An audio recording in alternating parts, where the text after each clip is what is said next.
Hi, This Was Urgent Yesterday. I'm Rebecca Duke, an emerging playwright from Tasmania, but I'm now living in the ACT on Ngunnawal country. This is my monologue, Australian Strays. Erin, 15, is watching the Spirit of Tasmania ferry leave from Devonport out the McDonald's window. She is sitting in a red booth. A full strawberry milkshake sits on the table beside her. Hope. It's Erin. I don't know what to say, really. What is there to say? It's been a big week. A dog got out. Mrs. Kelly over the road had a heart attack. The woman who owns the fish and chip shop had twins. We were hoping they were twins, remember? For her sake. She was huge. The footy team didn't win the state shield. Again. They cancelled the show. Because of the investigation. They're still looking for you. I didn't tell them anything. My mum and I ran into your mum at the supermarket. She looked tired. She thought I might know something. I told her we hadn't been close. That you would take me away from the other girls. Want us to be alone together. I also said I didn't like that, which was a lie. I'm starting to see what you meant when you said everyone here is dumb and brainwashed, that they only care what society taught them to care about. My mum once said you'd get a shock when you left this town and met people brighter than you. Realised you weren't the smartest person in the world. Your mum said at the supermarket that you were 4 when you told her you couldn't wait to leave this place, which sounded about right. I told you Devonport needed to keep its young people, otherwise it would die. You know, like the old people are always saying. You asked me what it had ever done for us. If we want to go, then we must, because no one else is going to care what we want. You were selfish like that. You always have been. I didn't feel the same way about leaving. Just because a place isn't here doesn't mean it's better. You didn't worry leaving might be worse than staying, but I did. You liked that about me. That I took your hand and pulled you back to earth when your head was in the stars. That I'm willing to look at the world exactly as it is. That I could face that and still wake up in the morning. I remember the first time you took me with you into the bush. I didn't think about how dangerous it was for us to be there alone. You took your dress off at the bottom of this big rock face, stashed it in a crevice. You were wearing a sports bra and shorts. You looked different. Older, like no one I'd met before. You liked the way I looked at you. I took my dress off too. Usually I'd be embarrassed, but I wasn't. All I had on was my bloomers, bra, and black lace-ups. I knew I looked funny, but you never laughed at me. I told the police I thought that's what's happened the day you went missing. That you'd gone into the bush and there'd been a man there. He'd seen how beautiful you were and wanted you for himself. I know I did, when I saw you there. I knew it was fleeting, that I wouldn't have you there much longer. The idea that you didn't belong to me crashed over me all at once, like that look girls get when the boy they liked with another girl. I wasn't jealous of some girl. I was jealous of the world. How one day soon you'd be a part of it and I'd still be here. I knew I needed to stay so close to you, you couldn't disappear without me noticing. If you left, you'd have to brush by me on the way out. I don't remember much of what we did in the bush that day, except that you grabbed my hand to help me up the rock and didn't let go, even when the ground was flat.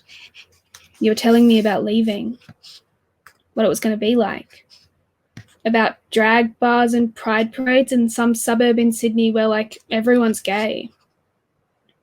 You told me about your mum, how even though you'd never told her, she knew and hated you for it. How you hated her back because you were scared you were becoming her. How you hated each other for things neither of you could change. You were holding my hand, and it felt like maybe the best thing that ever happened to me. You wiped my tears with one thumb, rubbed my knuckles with the other. That's when you said we'd go together. It felt like a sure thing. Like my being there was what made it so great. You made me think that. Mr. Anderson said that the port would lose all of us, that you just got a head start, which was morbid, especially because most people think you're dead. It's funny that the old people are willing to compare kids leaving to get work and literal death, how they don't see a difference. Usually I'd be angry at a teacher saying something stupid like that, or you'd be angry, and you'd explain it in a way that made me mad too. Doesn't matter as much now I can think of you out there in the world. It used to be so intense when things happened here because here was all there was. Now it's like, who cares what Mr. Anderson has to say when Hope's probably run out of money by now? Who cares if Jess's mum cheated on her dad?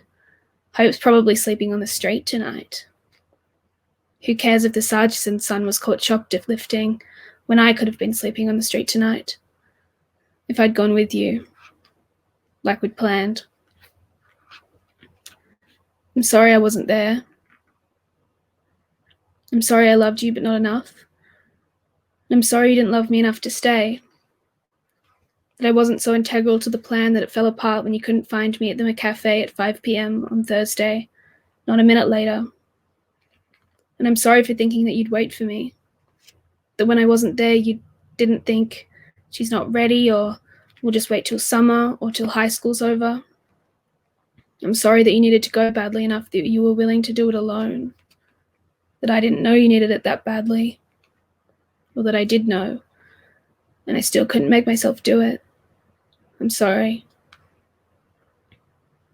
I watched you go from across the street, sitting there waiting for me. The same bag you took on school camps, fully stuffed, leaning against the booth. The strawberry milkshake you bought me, my favourite, leaking from its plastic lid. And I knew that for me, planning to run away had become its own way of escaping. That I would leave this place one day, but not that day. I'm 15, Hope. You're a month younger. We couldn't just run away into the sunset together. I thought maybe the longer you sat there, the more crazy this plan we'd hatched up would sound. You started sipping the milkshake at 5:07, but only a little because you thought I might still show up. I watched you refresh your phone at 5:03, 5:04, 5:06, and again before it even ticked over to 5:07. I watched you go from looking scared at 5:13, not knowing if you could do it alone, to steadfast at 5:32, throwing the milkshake in the bin and deciding you didn't need me. That even if I still needed this place, a few more months or years, it didn't matter. It wasn't enough. I wanted to stop you, to drill into you all the reasons this couldn't happen, to pull your head out of the stars and bring you back into the world. Our world. Like I always do. But you were leaving me, and it hurt so much, Hope. You can't imagine how much it hurt to watch you leave. So I let you go. I knew I was the only one who could pull you back, and I didn't. I'm sorry you had to walk onto the ferry alone. That you had to watch as the only world you ever knew got smaller and smaller until it disappeared. That the only piece of this world you were willing to take with you failed you. And I'm sorry that you failed me. That you did exactly what I knew you would, and I still hate you for it. I like to imagine you carried me with you. That as you watched Melbourne get closer from the deck, you felt me beside you. The mainland sort of like we'd always imagined it, but better. Getting more detailed the closer we got. You pull your eyes from the new world and you look at me. I'm beside you, and I know I'm a part of this world you'd made real with your plans and your birthday savings. You look at me, and you don't look away, and I don't dare even blink. Thanks so much. Next up is Walia. Hello, everyone. My name is Walia Eaglehawk, and I am joining you from Gubbi Gubbi Kabi Kabi country in Queensland. I am an emerging social theorist and an author, and today I'm going to read to you my monologue called Like Butter. Min-June. Countless days I've waited for this moment. I sold everything and boarded a plane, 10 hours, to you. It's been 3 months since landing, and it's nearly time. Just one last step. I cover my face with layers of powder and paint. Now I'm out the door and on my way to you. I step out onto Gangnam. My ears nearly burst from the technicolor churn of a city thrusting itself into the future. The bustle carries me to you. Min-June. After we meet, I'm going to take you to the wastelands near my hometown. We will sit on the rocks and look out over the vast emptiness and just talk about life. You will look at me and I will look at you with that special knowingness. And then we wouldn't kiss. No, not yet. We would sit there, waiting, knowing we could be touching. Electricity running through our bodies at the very possibility of pure ecstasy. In this moment, I feel like you love me so much, you could eat me whole. I know I could eat you whole.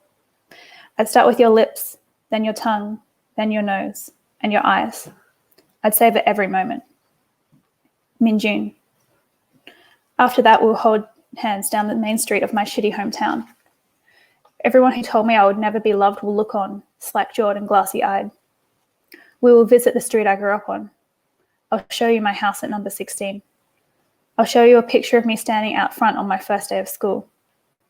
I'm going to tell you about my magic fairy garden, how I couldn't play with the other kids in the street, how I'm still on the inside looking out.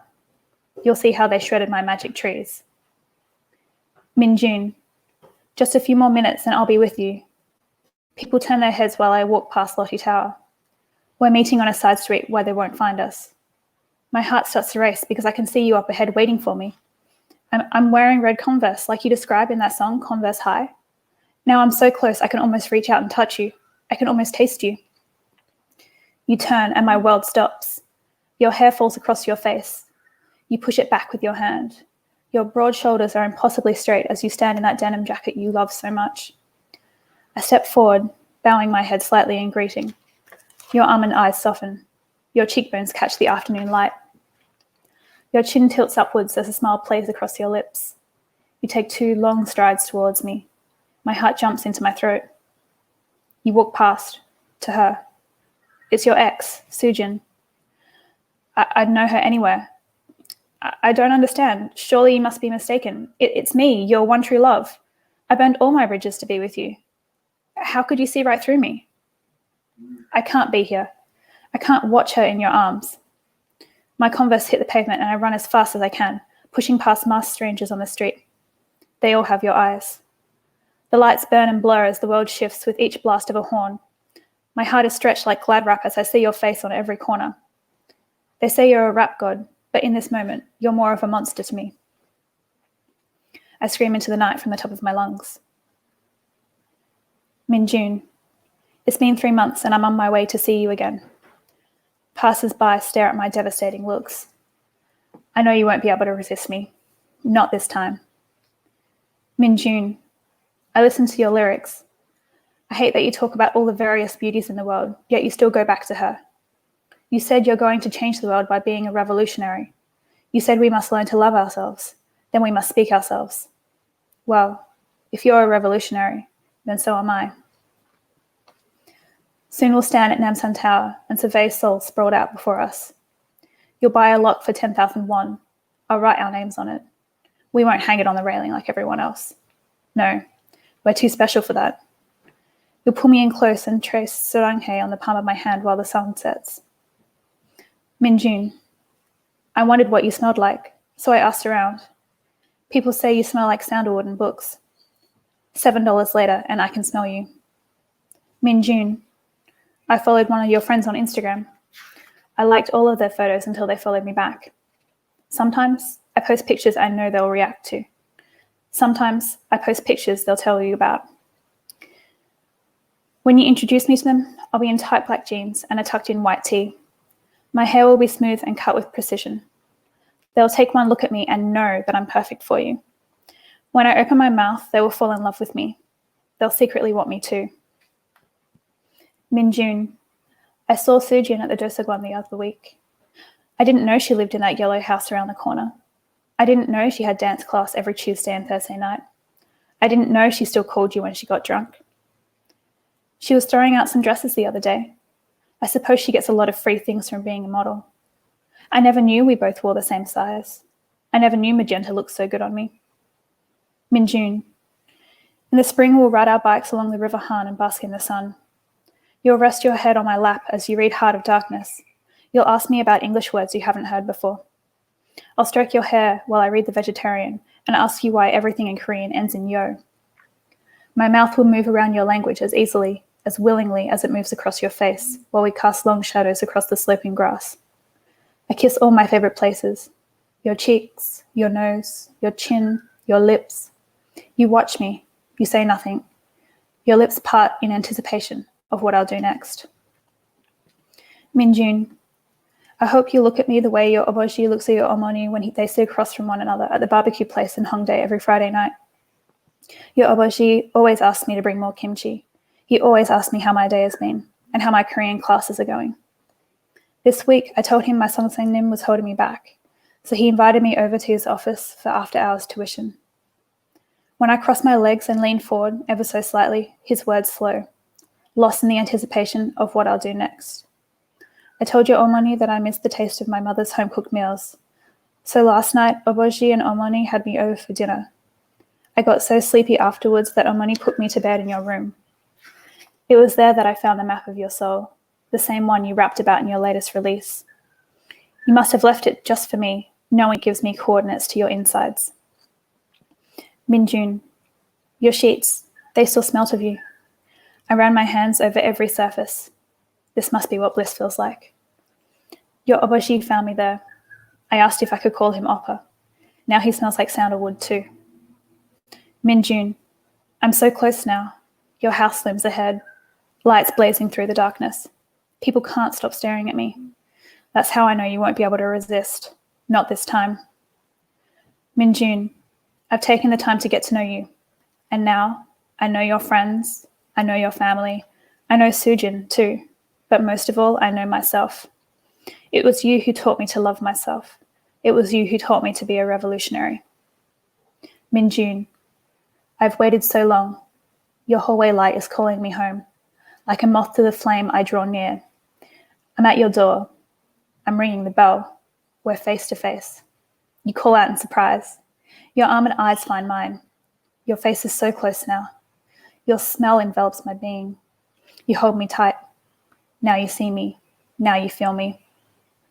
A convincing portrayal. I've trained for so long. Sujin's face slid off the bone and onto mine like butter. You only know me now. There is no other. All right, well, that was my monologue, like butter. And this was Urgent Yesterday. Thank you so much for joining us. I hope you enjoyed mine and Rebecca's monologues. And please check out the rest when you can. Thank you.